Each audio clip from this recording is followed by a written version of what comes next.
नमस्कार, मैं संदीप कसालकर। व्यूअर्स को कॉम्प्रिहेंसिव अपडेट प्रोवाइड करने के लिए क्रिप्टो टीवी हुआ है अब 3.0 में rebrand. Crypto currencies, blockchain, metaverse, non fungible tokens, security और लेटेस्ट डिजिटल सेगमेंट से जुड़ी हर वेब3 रिलेटेड खबरों के लिए देखते रहिए 3.0 टीवी। तो सबसे पहले क्रिप्टो वर्ल्ड से जुड़ी नई खबरों के साथ आए देखते हैं क्या कुछ हुआ क्रिप्टो की दुनिया में। सबसे पहले रुक करते हैं हेडलाइंस की ओर।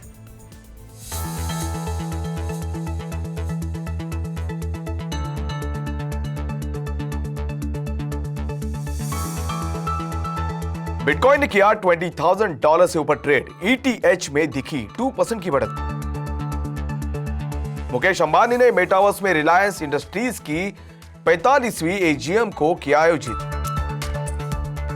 बैरल डाउ ने NFT linked Solana summer shandy beer को बेचा। एवलांच के बारे में विसल ब्लोअर के खुलासे के बाद एवैक्स में आई 8% की गिरावट।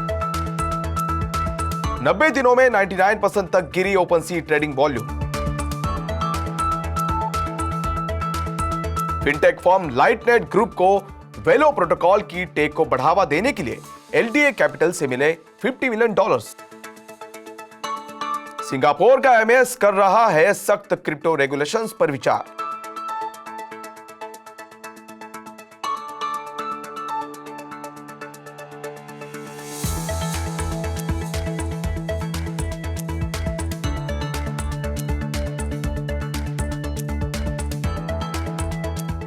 अब देखते हैं खबरें विस्तार से।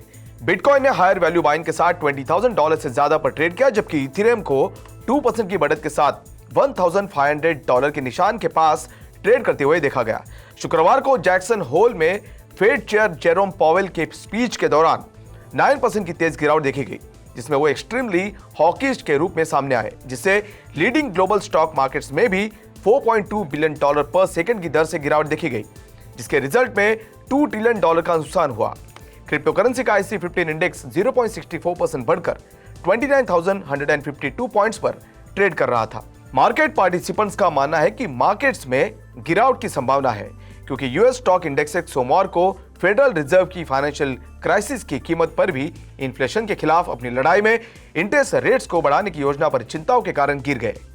हेवीवेट टेक्नोलॉजी और ग्रोथ स्टॉक्स जैसे एप्पल INC, माइक्रोसॉफ्ट कॉर्प और टेस्ला INC अर्ली ट्रेडिंग में 0.6% और 1.3% के बीच नीचे थे, जो यूएस ट्रेजरी की बढ़ती यील्ड से प्रभावित थे। इंडिया के सबसे बड़े इंडस्ट्रियलिस्ट मुकेश अंबानी रिलायंस इंडस्ट्रीज के चेयरमैन और मैनेजिंग डायरेक्टर ने सोमवार दोपहर को ग्रुप की 45th एनुअल जनरल मीटिंग में शेयर होल्डर्स को संबोधित करने के लिए मेटावर्स का इस्तेमाल किया। अंबानी ने AGM को इमर्सिव और इंटरैक्टिव 3D वर्ल्ड से आयोजित किया, जिसे रिलायंस AGM वर्चुअल रियलिटी यानी VR प्लेटफॉर्म कहा जाता है। मेटावर्स का यह वर्जन G-Metry द्वारा संचालित है, जो एक मेटावर्स फैसिलिटेटिंग प्लेटफॉर्म है जो XR कोड के बिना इमर्सिव एक्सपीरियंसेस प्रदान करता है। इंटरैक्टिव वर्चुअल रूम ने व्यूअर्स को मीटिंग रूम के माध्यम से नेविगेट करने की अनुमति दी, जिसे हर एक RIL ग्रुप कंपनी के लिए अलग अलग डोर्स खुल गए, जिसमें जियो, रिलायंस फाउंडेशन और रिलायंस रिटेल भी शामिल है। इंडोर्स के बाद वर्चुअल कॉन्फ्रेंस रूम्स बने, जो स्लाइड और ग्राफिक्स में बिजनेस हाइलाइट्स डिस्प्ले करते हैं। रिलायंस इंडस्ट्रीज की AGM आज दोपहर 2 बजे हुई, जिसमें 5G रोल आउट फोकस में था। साथ ही अंबानी ने घोषणा की कि दिवाली तक 5G लॉन्च किया जाएगा। रिलायंस ने हाल ही में 5G स्पेक्ट्रम का एक हिस्सा हासिल करने के लिए 88,000 करोड़ रुपए खर्च किए हैं। यह कदम जियो को नई टेक्नोलॉजीज को अपनाने में तेजी लाने और AI, मेटावर्स और मिक्स रियलिटीज के आधार पर डिसरप्टिव सॉल्यूशंस डेवलप करने की अनुमति देगा। ब्रेवरी और डिस्टिलरी फोकस डाउ बैरल डाउ ने शुक्रवार को एक लिमिटेड एडिशन सोलाना थीम वाली बियर के लिए नॉन फंजिबल टोकन्स यानी NFTs का एक कलेक्शन लॉन्च किया, जो पहले ही बिक चुका है। 333 NFTs 1.35 SOL मतलब हर एक को लगभग $45 पर बेचा गया था। हर एक सोलाना समर शैंडी के 16 पैक की रिसीप की तरह दिखता है। हालांकि मैजिक एडन पर 17 करंटली 2.49 SOL की स्टार्टिंग प्राइस पर अवेलेबल है, जो लगभग $79.61 है। 29 अगस्त को हर एक NFT बियर के लिए रिडीमेबल होगा, जो कि सोलाना लैब्स प्रोडक्ट नहीं है। ऐसे में बैरल लैब्स के को-फाउंडर और CEO डेव गोल्डमैन ने कहा कि बैरल डाउ के डिजाइन में दिखाए गए लगभग 20 NFT अवतार है, दूसरे एनएफटी के ओरिजिनल ओनर्स के साथ लाइसेंसिंग एग्रीमेंट के माध्यम से उपयोग के लिए अवेलेबल कराए गए थे।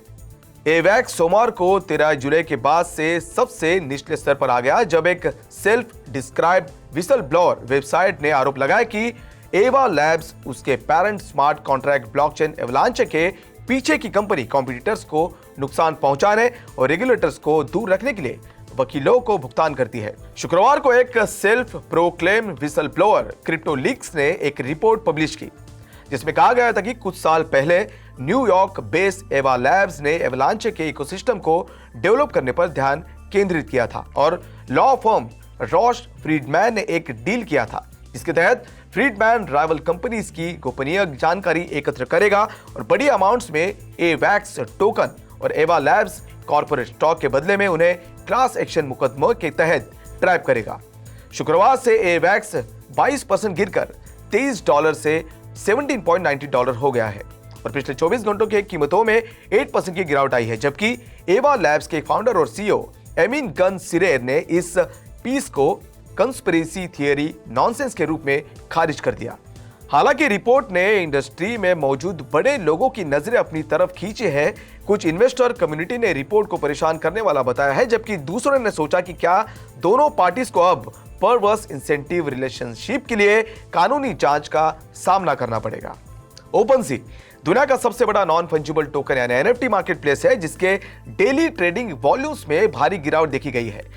डैप रेडार से पता चलता है कि 20 अगस्त को बाजार ने नियरली $5 मिलियन मूल्य के एनएफटी ट्रांजैक्शंस प्रोसेस किए, जो 1 मई को अपने $405.75 मिलियन के रिकॉर्ड हाई से अप्रॉक्सीमेटली 99% कम है। डेली वॉल्यूम्स में भारी गिरावट ऐसे समय आई है जब ओपनसी के यूजर्स और उनके ट्रांजैक्शंस में ड्रास्टिक ड्रॉप देखने मिली है, जो ये दर्शाता है कि हाल के महीनों में ब्लॉकचेन बेस्ड कलेक्टिबल्स के मूल्य और इंटरेस्ट में कमी आई है। लीडिंग डिजिटल कलेक्टिबल प्रोजेक्ट्स के लिए ये आगे गिरती कीमतों में दिखाई देता है, जो कि मिनिमम अमाउंट है जिसे कोई भी एनएफटी के खातिर पे करने के लिए तैयार है। एग्जांपल के तौर पर बात करें तो बोर्ड ऐप यॉट क्लब यानी BAYC का फ्लोर प्राइस 28 अगस्त को 53% गिरकर 72.5 ETH हो गया, जबकि 1 मई को यह 153.7 ETH के उच्च स्तर पर देखा गया था। फिनटेक फर्म लाइटनेट ग्रुप को इन्वेस्टमेंट ग्रुप LDA कैपिटल से $50 मिलियन की कमिटमेंट मिली है। सिंगापुर हेडक्वार्टर वाले लाइटनेट ने कहा कि यह वेलो प्रोटोकॉल के माध्यम से Web3 और क्रॉस बॉर्डर पेमेंट्स को बढ़ावा देने और प्रोटोकॉल की टेक्नोलॉजी को एक्सपांड करने के लिए फंड का इस्तेमाल करेगा। फर्म के पास अगले 3 साल में टोटल कमिटमेंट को $100 मिलियन तक बढ़ाने का ऑप्शन है। वेलो एक प्रोटोकॉल है जो खास करके एशिया पैसिफिक में क्रॉस बॉर्डर पेमेंट सर्विसेज पर फोकस्ड है। सिंगापुर की मॉनेटरी अथॉरिटी यानी MS एशियन सिटी के टॉप स्टेट की फाइनेंशियल वॉचडॉग कथित तौर पर मैक्सिमम इन्वेस्टर प्रोटेक्शन सुनिश्चित करने के लिए क्रिप्टो करेंसी इंडस्ट्री में एडिशनल रेगुलेटरी स्टेप्स उठाने की योजना बना रही है। सिंगापुर की मॉनेटरी अथॉरिटी यानी MS कस्टमर सुटेबिलिटी टेस्ट पर विचार कर रही है और क्रिप्टो करेंसी ट्रेडिंग के लिए लिवरेज और क्रेडिट फैसिलिटीज के इस्तेमाल को सीमित कर रही है। इसके चीफ रवि मेनन के मुताबिक, जिन्होंने 29 अगस्त को एक सेमिनार में बात की थी, उनके अनुसार MS क्रिप्टो करेंसीज पैसे के रूप में इस्तेमाल के लिए अनसुटेबल है और रिटेल इन्वेस्टर्स के लिए बहुत ज्यादा खतरनाक है। MS इस बात की निगरानी करने के लिए भी तैयार है कि रिटेल सेक्टर ऐसे यूजर्स को मार्केट में इंटर करने से रोके बिना क्रिप्टो करेंसी के साथ कैसे इंटरैक्ट करता है। तो आज के लिए बस इतना ही। क्रिप्टो वर्ल्ड से जुड़ी नई खबरों के साथ बने रहिए 3.OTV के साथ। तब तक के लिए मैं संदीप कसालकर आपसे विदा लेता हूं। नमस्कार।